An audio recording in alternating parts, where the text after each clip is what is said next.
Tag TV, and Tag Radio. Technology now has a voice of innovation and information. Get it on www.tagtvonline.com. Huge, almost historic economic corrections have many markets consolidating, some eroding to almost crisis stages. Massive changes in entire industries, restructuring to adapt to not only the current economic conditions of today, but also to the evolving global hyper-connected economy of the future. The new reality is that companies can no longer continue to operate with inefficiencies that went unnoticed in better times. Does an eroding, consolidating, massively changing market inevitably erode sales numbers? You may be shocked by what you're about to learn. Greetings, everyone. It's Tuesday, April 21st, 2009, and this is Tech Talk with Technology Association of Georgia President Tino Mantella. The chemistry of sales, M2O. Even during a severe economic turndown, selling does happen, and buyers do buy. Today's Tech Talk is all about sellers who are better than their competitors at knowing the market, spreading their marketing across multiple media with multiple touches, and refining their offers to fit the times. Simply put, you are about to discover just how to thrive in a tough economic situation. As Tino speaks with the founder and president of the pioneering leader in new economy prospect developing services, Dan McDade of PointClear. Dan's vision became a reality in 1999 as PointClear became the first consulting firm to provide business-to-business companies with complex sales processes a better solution to prospecting and sales development. As former president of UST Business Marketing Group, under Dan's leadership, the company grew over 500% as he and his team provided consulting services to such companies as Sun Microsystems, Texas Instruments, Oracle, and SAP. A true pioneering visionary and leader in direct marketing, telemarketing, and new business development, Dan's client list over the years of proven success as an independent consulting expert include Sears, Exxon, R.J. Reynolds, and the Ritz-Carlton, to mention but a few. An industry community leader as well, Dan serves as a member of TAG and on the boards of the Southeast Council of Tech America, the Business and Technology Alliance, and on the TAG Marketing Society.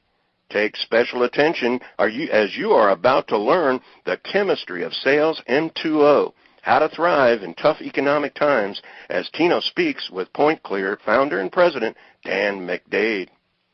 Dan, thanks for joining me on Tech Talk. Tino, thanks for inviting me today. It's good to have a premier TAG member leader on our radio program today. So maybe that's a good place to start for those few companies that haven't decided to take the leap of faith and join on the premier level. So can you tell me a little bit about why PointClear made that decision, and also how you're involved and the people in your company are involved? Well, I was a member of some of the predecessor organizations, SSA and Beta, a couple specifically, and one thing led to another, and I got real busy starting this company and building this company, so I dropped out for a little while. And I started to hear really good things about TAG as an organization going back probably just a few years, and I felt like TAG had made such progress and had a great membership role that I needed to get back involved. And also, as a member of Tech America, I'm committed to leveraging the synergies among organizations, in order to drive more results. Well, that's great, and I know that you were just appointed to the Tech Board, TAG Education Collaborative, on unanimous vote. You may be hearing this note from me first here. So we're breaking news today, but that's terrific. I think that's a building board, and that's a group that, of course, is focused on getting kids excited about math, science, technology, and engineering, with the hope that more will take on courses and STEM, as we say, STEM careers, and through college and then on from there. So thanks for doing that. Well, I'm looking forward to it. Thank you. Well, let's move over and talk about PointClear. You founded the company, and what made you decide to start the company? Well, I've been in marketing for a long time, including being with a catalog company, a business-to-consumer catalog company in the late 70s and through a good bit of the 80s. And I moved over to the business-to-business marketing side in the early 90s, and one of the things that I felt was a problem with business marketing was a relative lack of sophistication in the area of databases, and also that the sales forces had been kind of conditioned to expect poor quality leads because you had low-level, relatively uneducated or at least inexperienced people using scripts to make telephone calls and generating opportunities that really weren't opportunities. And what I decided was that I needed to kind of flip that on its end and say, my job is to attract and retain good talent. Their job is to contact the market, touch the market in such a way that we generate good opportunities, and if we all do our job, we'll make some money.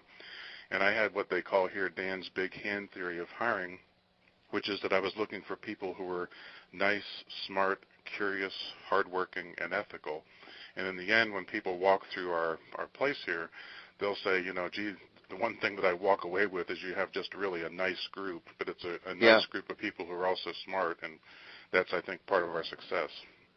Well, we've seen that certainly with our interactions with PointClear, with you and your team, so congratulations on that. Let's go do a little bit of a deeper dive.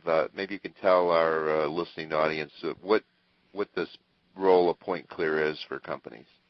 Well, we're a prospect development company, and we bridge the gap between marketing and sales by offering services that include response management, lead generation and qualification, and lead nurturing. And, the single biggest thing that companies can do to improve their results based on the current economic situation is to, number one, agree on the definition of a lead.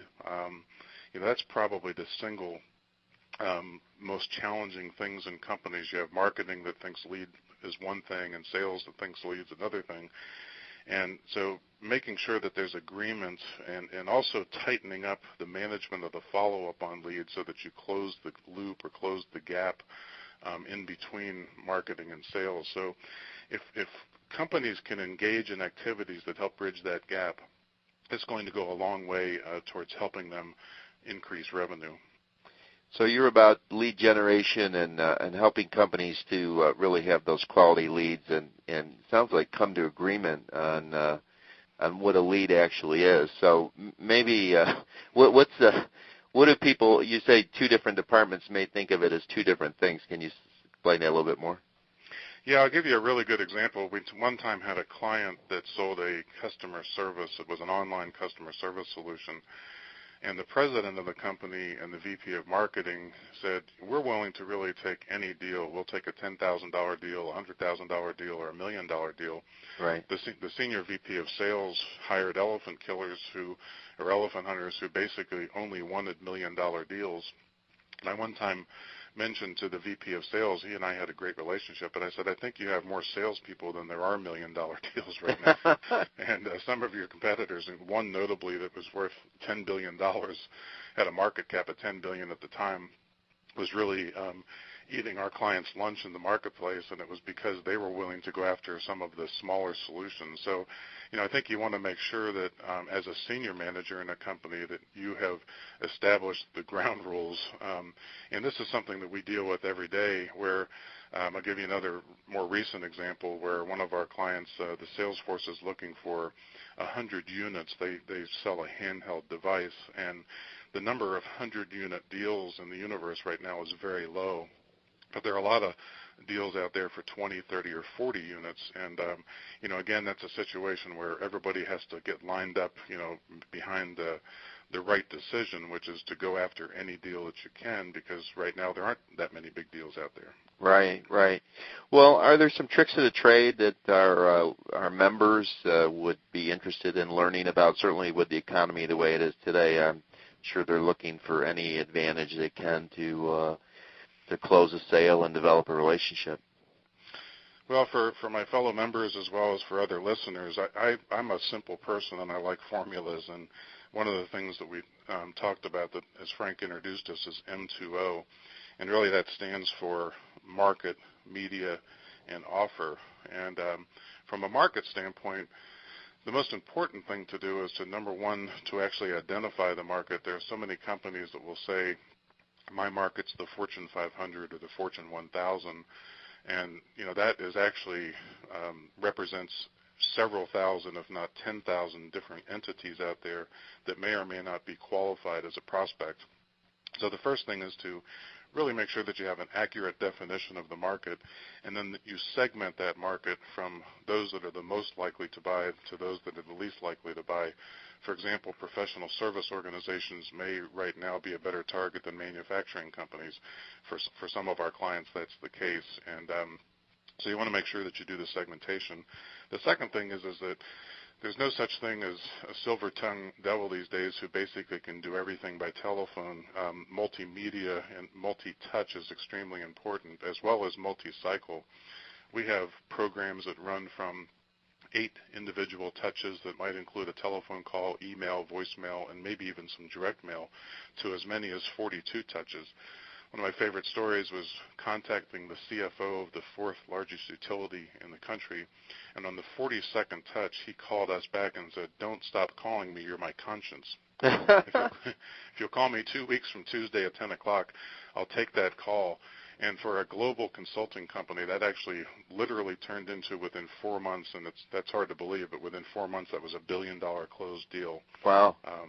And then the O portion of the M2O, which is offer, is just to make sure that you have the right message, using the right media, and also targeted at the right market at the right time. And as simple as that sounds, there are places for white papers, there's places for emails, there are places for a telephone call, there are places for a handwritten note on top of an article that's pertinent to your prospects. So you want to make sure that you very carefully assess how you're going to market, making sure that you're using the right media at the right time, and also that you're targeting the right part of the market. So even though business development and sales have been around forever, you're reemphasizing the point about this is an art and a science, and you have to really apply both to be successful. So that's a good segue into the final question I have for you in respect to just general innovations in your industry. Are you seeing a lot of that now? I think there's a lot of innovation going on. I think that what do they say, that during difficult times, people find solutions that they would not otherwise be stressed to find. Right. And if you take a look at what's going on the sales side, for example, back in the 40s and 50s and before, it was all belly-to-belly marketing. You had people that were, going out making calls, whether it was in an office building or on door-to-door selling Fuller Brush. And as things became more specialized, you ended up having more people supporting the field inside. The one area for a tremendous amount of improvement right now is to recognize that salespeople generally fall under 3 categories. One is that there are hunters, then there are beaters, and there are farmers. Hunters actually like to close the deal. They like the hunt, but they don't particularly like to do cold calling or to beat their own opportunities, nor do they like the relationship side of the business, which is really typified by the farmer side.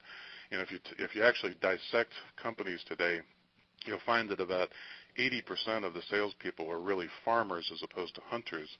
And what happens is if you deploy a farmer against a hot opportunity, it's likely that you have less success in closing it than you would if you had a true hunter. Conversely, if you put a hunter into an account management position, they're not going to be as happy in that position. Flipping over to the marketing side just briefly, as far as innovation, it's probably a couple of things. One, marketing automation is all the rage right now. I support that, and we actually have marketing automation initiatives going on within PointClear, both for our own company as well as for our clients. The only thing I would say would be to avoid the black box syndrome, which is, basically you set up these processes and then you turn on the black box and you kind of forget that human touch is still necessary and a part of the process.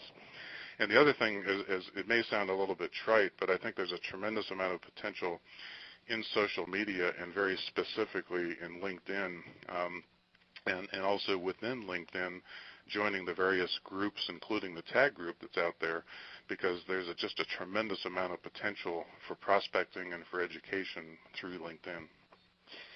Well, that's great advice. And Dan, your congratulations on the success of your company, and thanks for joining us on Tech Talk today. Well, thank you very much.